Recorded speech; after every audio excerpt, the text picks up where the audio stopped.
Olá, seja muito bem-vindo à programação da TV DD, seja muito bem-vindo à programação da Casa de Vovó Dedé. Eu sou Hamilton Nogueira e, como você sabe, todas as quintas, sempre às 8 da noite, a gente disponibiliza uma nova edição do programa Acorda, Nós em Rede, porque a gente acredita que cada um é o nó fundamental dessa imensa rede de conhecimento. Estamos aqui, portanto, valorizando a cultura, valorizando os bons conteúdos e valorizando você por meio da escolha desses bons conteúdos. Hoje a gente conversa sobre economia, principalmente olhando para 2023, os reflexos desse ano confuso. E a gente tem o prazer de receber aqui na casa para conversar sobre o assunto um experimentado economista que é conselheiro da APIMEC Brasil, também do Corecon e é membro da Academia Cearense de Economia, que é o Ricardo Coimbra. Ricardo, obrigado mais uma vez, das muitas que a gente já conversou sobre isso, sempre tentando antever ou ter alguma esperança de melhoria para esse Brasil confuso. E a primeira pergunta, eu acho que você já deve ter respondido isso muito em diversas entrevistas, é que a gente ouvi muito falar que 2023 vai ser um ano muito difícil por conta da forma como a economia vem se, não só por conta de pandemia, mas a forma como a gestão trata a economia. Então, eu quero saber assim, se já dá de fato para enxergar um quadro preocupante em 2023. Prazer em recebê-lo. Prazer, Hamilton, prazer a todos da Casa de Vovó Dedé, né? Mais uma vez aí tentando traçar um cenário, né? Um direcionamento do que vai acontecer na economia mundial, na economia brasileira e principalmente na economia cearense, né? A gente entender, né, quais são esses direcionamentos e o que é que a gente pode esperar, né, para o ano de 2023, né? Nós já findamos aí o primeiro ciclo de 2022, né? O cenário ainda é um cenário bem conturbado, né? Principalmente em relação à situação fiscal, em relação à recuperação da atividade econômica e principalmente em relação ao processo inflacionário, né? Então, a inflação desse ano aí deve fechar novamente acima da meta, né? Em torno aí de mais de 7%, então é mais ou menos isso aí que o mercado vem estimando nesse momento para a inflação de 2022, e o cenário para 2023 é um reflexo disso, né? Ou seja, mesmo com fortes elevações da taxa Selic, hoje a Selic está em 13,25, mas já nos próximos dias teremos uma nova reunião do Comitê de Política Monetária aqui no Brasil e muito provavelmente, né, o Banco Central deve aumentar essa taxa em 0,5%, né, em linha com o que vem acontecendo também nos Estados Unidos, né, que teve elevação recente e deverá ter uma nova elevação na taxa de juros lá, né, o Federal Reserve deve aumentar. Nos dias mais recentes, o Banco Central Europeu também zerou a taxa de juros lá, que estava negativa, né? Então, o aumento da taxa de juros também na Europa, na busca de tentar controlar esse processo inflacionário. Então, aqui no Brasil, existe esse direcionamento de que a inflação estará bem acima da meta, bem como também nos outros países, né? Como os Estados Unidos e os demais países da Europa, né? Então, tudo isso atrelado não só no nosso caso, ao ambiente interno, né, ainda de forte incerteza em relação à situação fiscal, né, e a gente observa, né, algumas mudanças de direcionamento, principalmente em gastos que não estavam aparentemente no radar, né, que já foram adicionados em função principalmente aí do período eleitoral, que vem gerando uma perspectiva, né, de um gasto bem maior do que já se tinha o direcionamento de uma situação fiscal bem complicada esse ano e também nos anos subsequentes, né? Ou seja, a tal PEC kamikaze, né, vai gerar sim efeitos e reflexos para 2023, 2024, né? Efeitos fiscais, né? Então, tudo isso leva a um direcionamento de que, muito provavelmente, o ano de 2023 você vai ter um nível de crescimento na economia, se o cenário for esse agora aqui observado, né, de um crescimento muito pequeno, talvez algo em torno de 0,5%. a não ser que um novo governo, né, a partir de 2023, já no início de 2023, comece a mudar esse panorama, esse cenário em função de mudanças de políticas, né, que possam já ser implementadas no início de 2023. Mas o cenário traçado que a gente tem hoje é de um crescimento relativamente baixo no ano que vem, até porque, em função dessa necessidade do controle inflacionário, a taxa de juros, né, deve permanecer ainda num patamar bastante elevado. Não necessariamente nesse patamar que a gente tem, que deve fechar o ano de 2022, algo em torno de 13,75%, mas num patamar aí de quase 11%, ou muito próximo de 11%.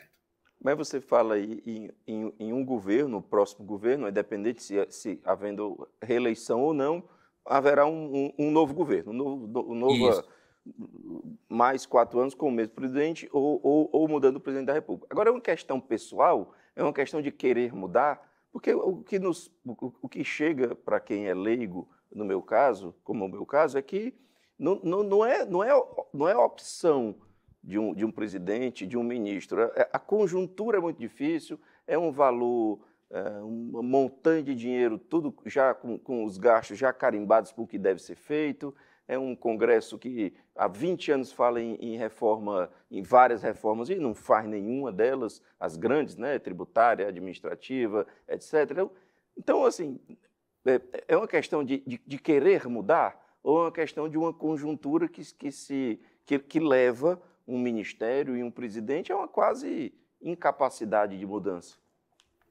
A gente tem essa situação no país, onde você tem um nível bastante significativo, de mais de 80% das despesas comprometidas, né? E isso que você falou é extremamente importante. Você tem que delinear um horizonte de futuro, né? Um planejamento pensando em sair dessa situação. O que a gente observa é que para esse governo, né, que está findando no final do ano, você não teve um planejamento, um direcionamento, até daquilo que a própria gestão de política econômica deveria ter, né? E o que se teme é exatamente em relação a isso, seja a continuidade, né, desse governo ou de um novo governo, e que se pense no horizonte, né? Ou seja, de que você volte a ter uma perspectiva de médio e de longo prazo, né? Projetos, né, estruturantes, seja na área fiscal, seja na área administrativa, né? E dar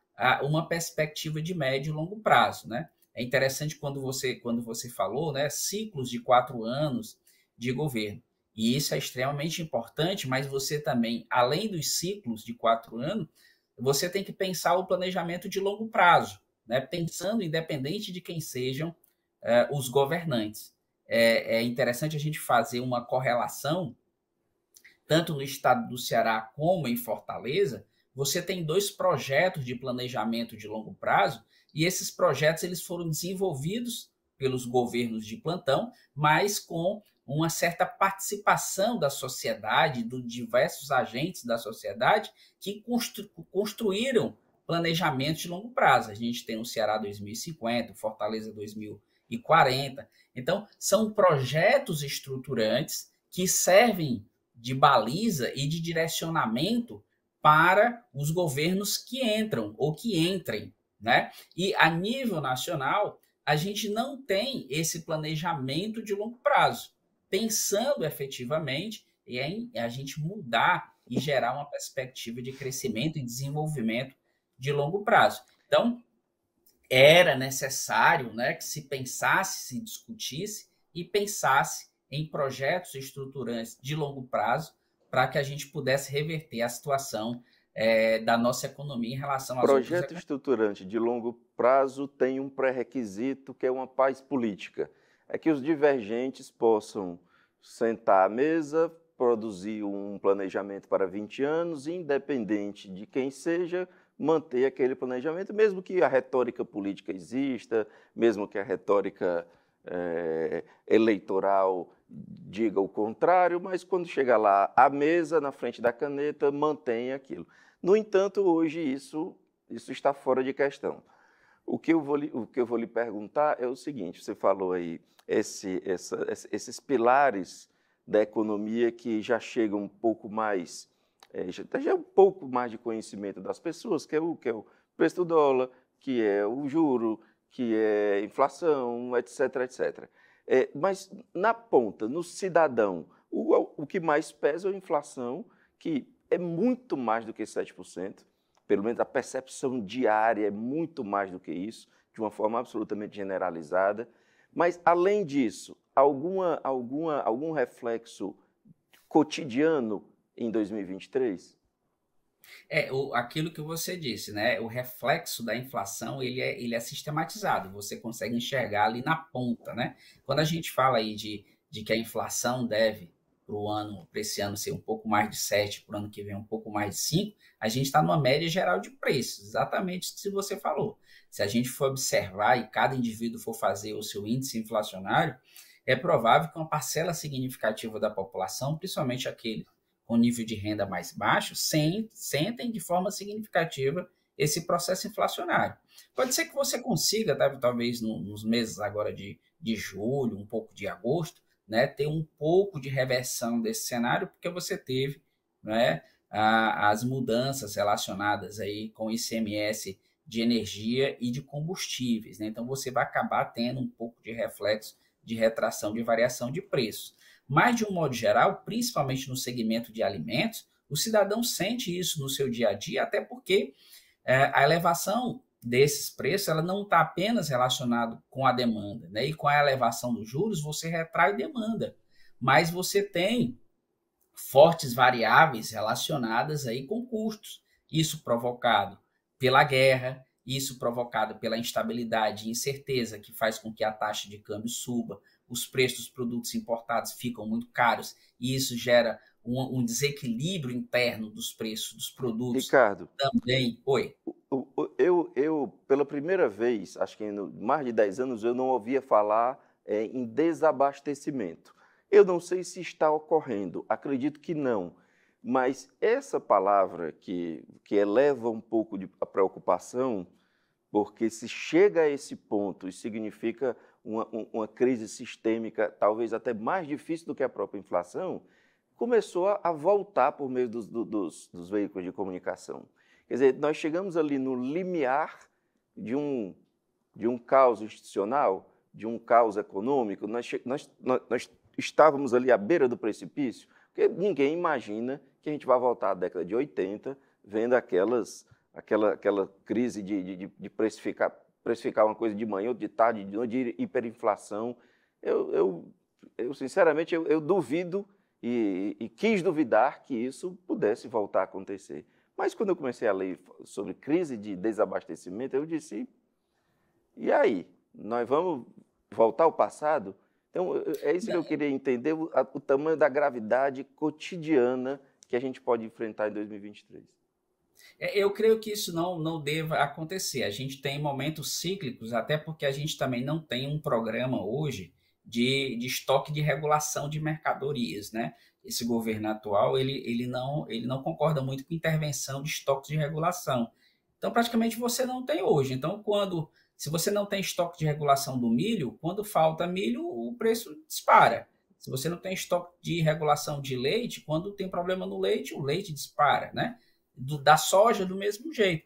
Então, antes, no passado, você tinha programas e mecanismos de regulação de preços. Então, isso, de certa forma, poderia ajudar. A gente não tem hoje, que é o que você está falando que pode estar acontecendo agora com o preço do leite. O preço do leite em alguns lugares aí está praticamente R$10 o litro do leite, né? Mas isso é extremamente pontual. Por quê? Porque você tem um problema de entre-safra. Esse é um dos fatores, né?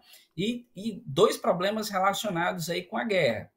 Os fertilizantes, né, que são utilizados para a plantação da pastagem, que ficaram muito caros e reduziram bastante em função de que boa parte disso vinha, né, da Rússia, da Ucrânia, de toda aquela região, e também os próprios cereais, né, que são utilizados na ração do animal de composição junto com a pastagem.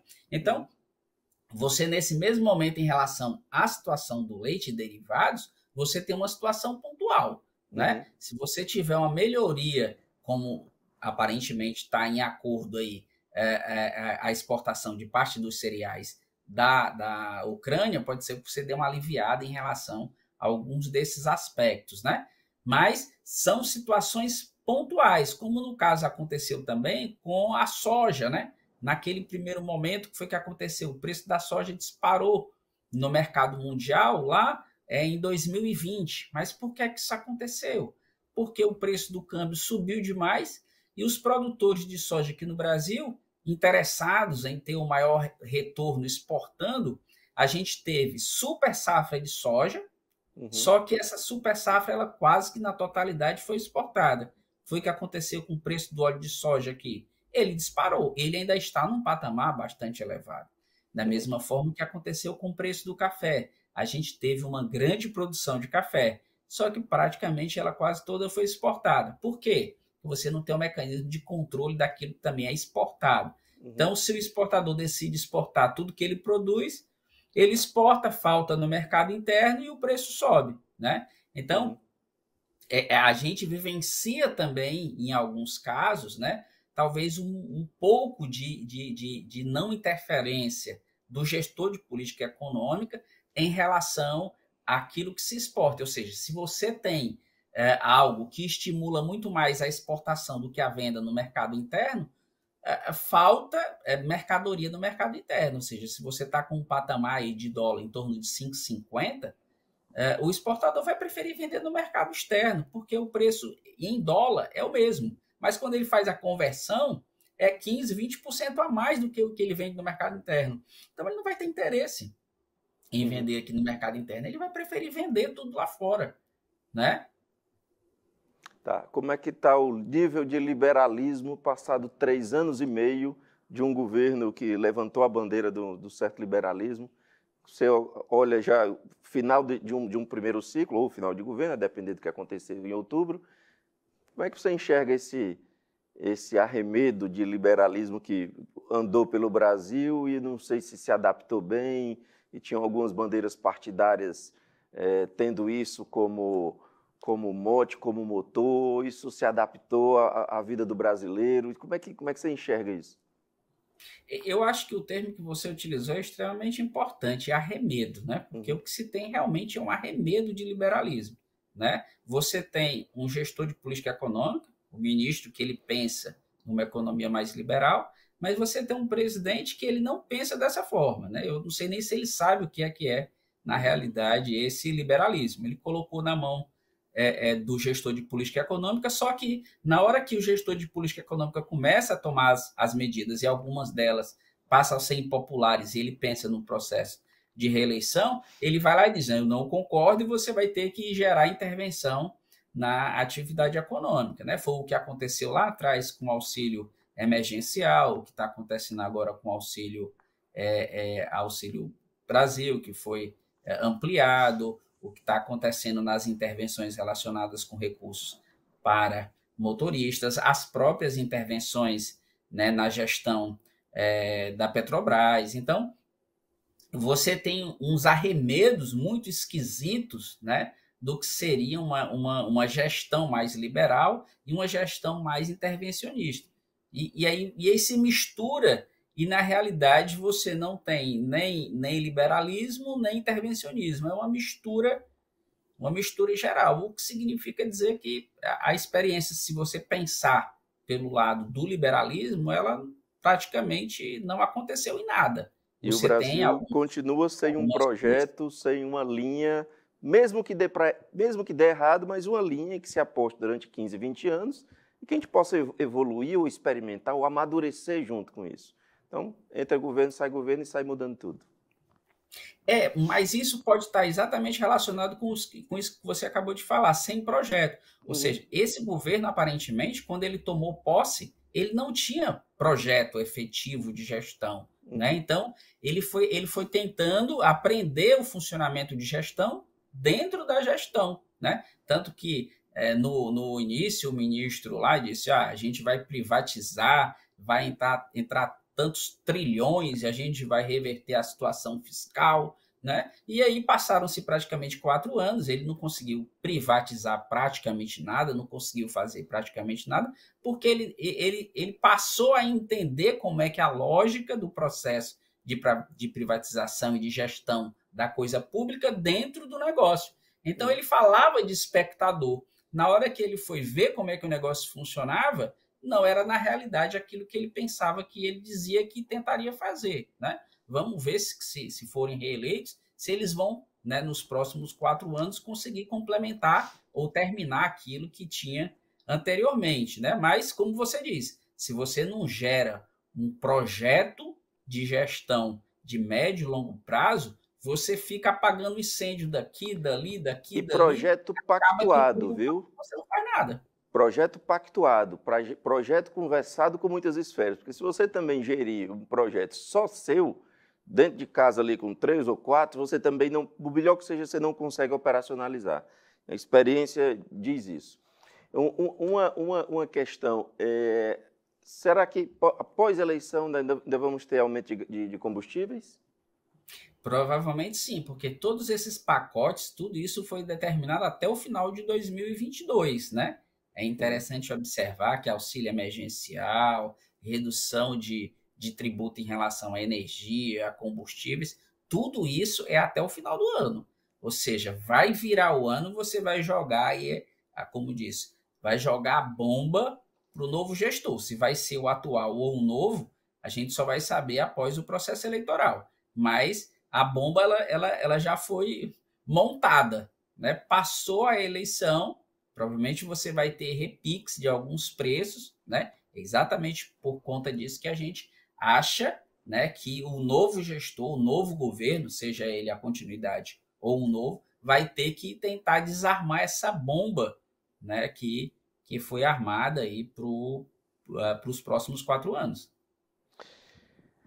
Ricardo, eu agradeço demais a pergunta. Só para a gente finalizar, as reservas internacionais, que é uma coisa relativamente nova, 20 anos aí que a gente passou a entender que isso existia para o Brasil, faz um bem maior estar onde estão essas reservas, ou de alguma forma ser trazida uma parte para apaziguar algumas questões internas e alguns buracos orçamentários? É muito bom a gente saber que a reserva ela serve exatamente para isso, para uma reserva internacional, para quando, numa necessidade efetiva, né, de uma crise mais forte mundialmente, a gente possa mitigar alguma dessas situações. Muito provavelmente, nenhum governo, né, deve utilizar isso como um mecanismo de reinserção de recursos no mercado interno, até porque se o Banco Central está elevando taxa de juros para controlar a liquidez, né, não faz sentido nenhum ele encher de dinheiro no mercado e gerar ainda mais inflação. Então, o problema efetivamente não é a liquidez, né? O problema é exatamente a conjunção de N variáveis, né? Situação fiscal, incerteza sobre essa situação fiscal no médio e no longo prazo, né? Gestão de política econômica para orientar, né, o desenvolvimento e os recursos no médio e longo prazo. Então, a gente só vai conseguir ver isso, né, se a partir de 2023 a gente tiver propostas e programas, né, de pensar, né, a reversão dessas situações no médio e no longo prazo. E isso deve ser apresentado, tem que ser apresentado nesse processo eleitoral, né? A gente não pode mais, né, esperar que alguém prometa, eu vou ser eleito e vou resolver. Sim, mas vai resolver como? Quais são as propostas? Qual é o direcionamento? O que efetivamente vai ser feito na área da educação, da saúde, do saneamento, da infraestrutura, né, da situação fiscal, da situação previdenciária, né, da situação de reforma tributária, da reforma do Estado, né, que tipo de tamanho de Estado a sociedade brasileira vai querer continuar tendo. É esse Estado caro, né, que a gente precisa ter uma tributação muito elevada para bancar esse Estado.